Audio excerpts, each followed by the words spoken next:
लपंडाव प्रेक्षकांनो, मालिका खूपच सुंदर वळणावरती येताना आपल्याला दिसत आहे। मुळातच या मालिकेमध्ये मात्र आता इकडे ज्या वेळेला खरी तेजस्विनी येणार त्यावेळेला खोट्या मनस्विनीचा पडदा तर फाश होण्याची वेळ आलेली आहेच। आणि त्यानंतर खऱ्या अर्थाने मनस्विनी इकडे आता वेगळ्या पद्धतीने सगळ्यांच्या समोर एक्सपोज झालेली आहे। कारण तिला वाटतंय की DNA टेस्ट, डोळे हे सगळं महत्त्वाचं आहे। हो, हे महत्त्वाचं असलं तरी अजून एक महत्त्वाची गोष्ट आणि ती म्हणजे फिंगरप्रिंट। कारण कोणत्याही दोन व्यक्ती जुळ्या असल्या तिळ्या असल्या तरी त्यांचे फिंगरप्रिंट मात्र आता कधीच एकत्र होत नाहीत। आणि हे मात्र आता इकडे मनस्विनी विसरलेली आहे।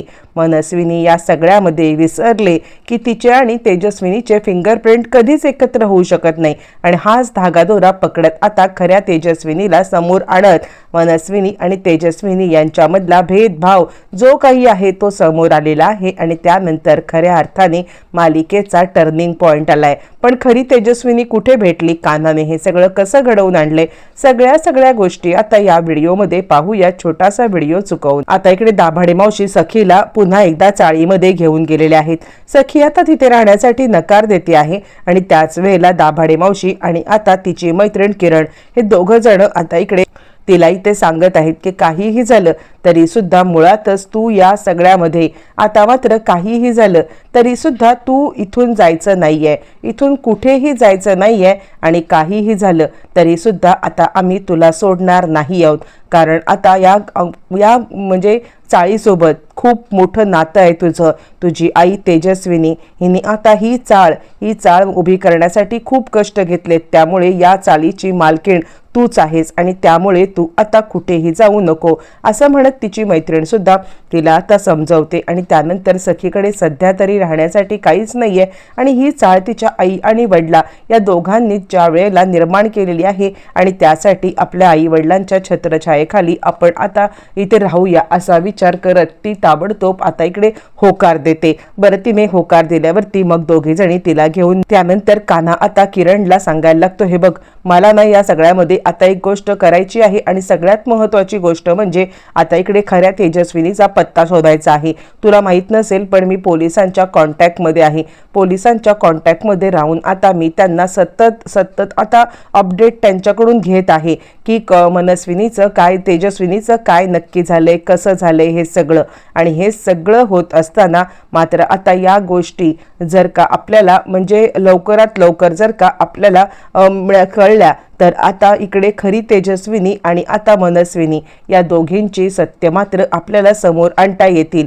खरं तर तिने DNA टेस्ट या सगळ्याचा मात्र आता असा काही बाजार मांडलाय ना की DNA टेस्ट सुद्धा आता दोघींची सेम येणार। हां, पण एक गोष्ट आहे आणि ती म्हणजे फिंगरप्रिंट, पण त्यासाठी खरी मनस्विनी भेटली पाहिजे। त्यावरती किरण आता त्याला सांगायला लागतो, एक काम कर ना, अरे मुळातच आधीचे जे आपले पेपर असतील ना, म्हणजे जे पेपर आता आपले चाळीसाठी बनवलेले असतील त्याच्यावरती राघव सर आणि खऱ्या तेजस्विनी मॅडमचे नंबर आता अपडेट असतील। आणि असं असताना जर का आता आपण हा सगळा प्रकार इकडे पोलिसांच्या समोर आणला तर मात्र मला असं वाटतंय की काहीही झालं तरी सुद्धा आपण या सगळ्यामध्ये खऱ्या मनस्विनीचा पर्दाफाश नक्कीच करू शकतो। आणि हे म्हटल्यावरती कान्हा म्हणतो, हो ही गोष्ट नाही माझ्या लक्षात आली, पण त्याआधी आपण आधी मनस्विनीचा सुद्धा शोध, तेजस्विनीचा सुद्धा आता शोध तर घ्यायचा आहेच।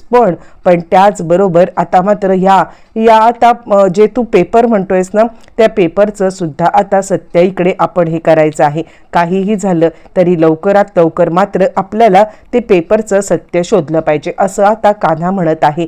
बरं, हे सगळं चालू असताना मग तोपर्यंत दाभाडे काकू त्यांची भेट आता कान्हा घेतोय। कान्हा भेट घेऊन दाभाडे काकूंना सांगतोय की काकू, जे आपल्या चाळीचे ॲग्रीमेंट केलेले होते ना ते ॲग्रीमेंट खरं तर ओरिजिनल तेजस्विनी यांनी केले होते। मग असं असताना आपल्याकडे ओरिजिनल तेजस्विनी यांचे आता पेपर असतील ना, त्यांचे ठसे असतील ना, आणि त्यानंतर मग आता आत्ताच्या सरकारचे ठसे हे जर का आपण आता घेतले ना आणि पोलिसांकडून व्हेरीफाय केले ना तर 100% आपल्याला मात्र आता ती खरी तेजस्विनी नाहीये आणि तिने हा सगळी प्रॉपर्टी आहे ती फक्त आणि फक्त तेजस्विनीच्या हातामध्ये आहे, तेजस्विनीच्या नावामध्ये आहे। आणि काहीही झालं तरी तेजस्विनीच त्याची मालकीण आहे हे आपण सिद्ध करू शकतो। दाभाडे काकू सांगायला लागतात, ठीक आहे, ते पेपर तुला आता हवे असतील ना तर लवकरात लवकर मी आता ते शोधते, पण ते अगदी एकदम भेटणार नाही आहेत, कारण बरेच वर्षापूर्वीचे पेपर आहेत.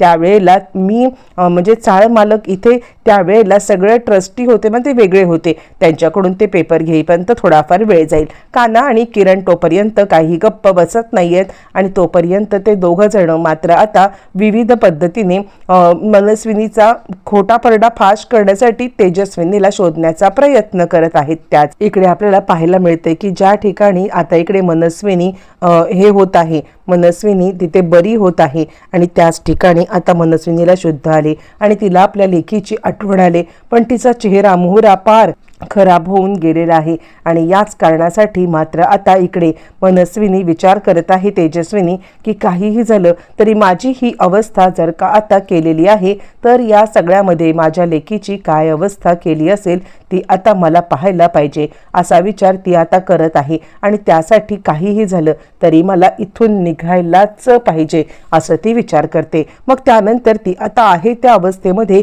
इकडे पोलीस स्टेशनला जायचा प्रयत्न करते आणि कान्हा आणि किरण हे तर दोघं जण काहीही झालं तरी आता पोलीस स्टेशनच्या चक्रा मारतच बसलेले आहेत. याच्यातच दाभाडे का पेपर सापडलेले आहेत आणि तेच पेपर घेण्यासाठी कान्हा आता इकडे आलेला आहे, तो म्हणजे चाळीमध्ये. ज्या वेळेला दाभाडे काकूंकडून पेपर जुने पेपर त्याच्यामध्ये असलेले ठसे हे घेण्यासाठी कान्हा तिकडे आलाय आणि त्याच वेळेला सखीची तिला भेट झाली आणि त्यावेळेला सखी आता सांगायला लागते मुळात आणि त्याच वेळेला सखी तिकडे त्याच्या नावाने ओरडत आहे. सखी त्याला सांगत आहे, काय गरज पडली, तू इथे का आलेला आहेस, इथे यायची तुला काही गरज नव्हती.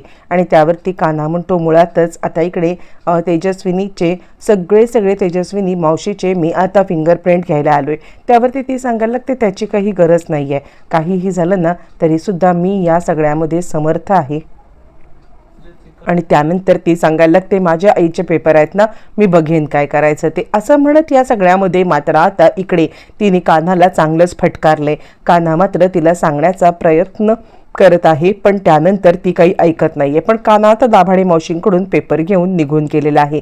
कान्हा दाभाडे मावशींकडून पेपर घेतोय आणि सखी सांगायला लागते, काही गरज नाहीये, हे पेपर मी आता बघेन आणि मी करेन ह्या पेपरचं काय करायचं ते, तुझी गरज नाहीये. त्यावरती कान्हा म्हणतो, ठीक आहे, माझी गरज नाहीये, मी हे पेपर फक्त आता व्हेरीफाय करणार आहे.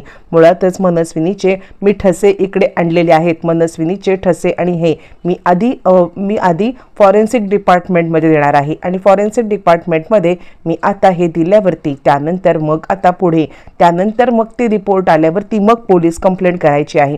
सखी आता त्याला ओरडून सांगण्याचा प्रयत्न करते की मी बघेन काय करायचं ते, पण कान्हा काही ऐकत नाहीये, ते घेऊन गेलेला आहे.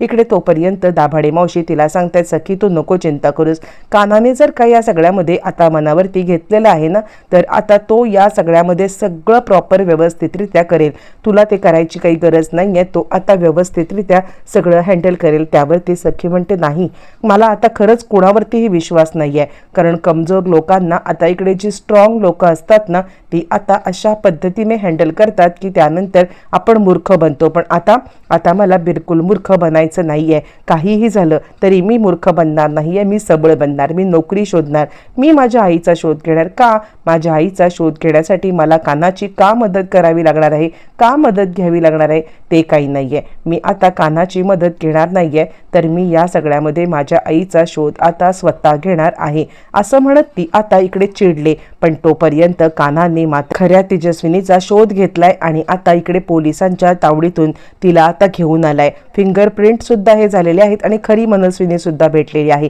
आणि त्यानंतर सगळ्यांनी मोर्चा वळवलाय, तो म्हणजे आता मात्र कामतांच्या बंगल्यावरती. आणि तिथेच खऱ्या अर्थाने मात्र आता खऱ्या मनस्विनीला पाहताच मनस्विनीचे धाबे असे काही दणाणलेले आहेत की आता या सगळ्यामध्ये तिला कळतच नाहीये काय मूर्खपणा आपण करून बसलेलो आहोत. आणि त्याच वेळेला सखी सुद्धा तिकडे आले. कितीही DNA टेस्ट, कितीही तू आता इकडे डोळे बदललेस तरी सुद्धा माझ्या आईची जागा तू कधीच घेऊ शकणार नाहीयेस, ही गोष्ट तेवढीच खरी आहे. आणि त्याच वेळेला पोलीस तिकडे आलेत आणि खऱ्या तेजस्विनीने मनस्विनीचं थोबाड बाद झालं. आत्तापर्यंत मला आणि माझ्या मुलीला छळण्याचा जो काही प्रकार केलास ना, तो प्रकार आता इकडे थांबव असं म्हणत तिला आता चांगलाच धडा शिकवलाय. मनस्विनी मात्र या सगळ्यामध्ये चांगलीच गडबडले आणि आता अचानकपणे झालेल्या हमल्यामध्ये तिला आता काय बोलावं कळत नाहीये आणि पूर्णपणे ती आता अडकून गेलेली आहे. मुळातच या सगळ्यामध्ये आता मात्र खूप मोठा गौप्यस्फोट झालेला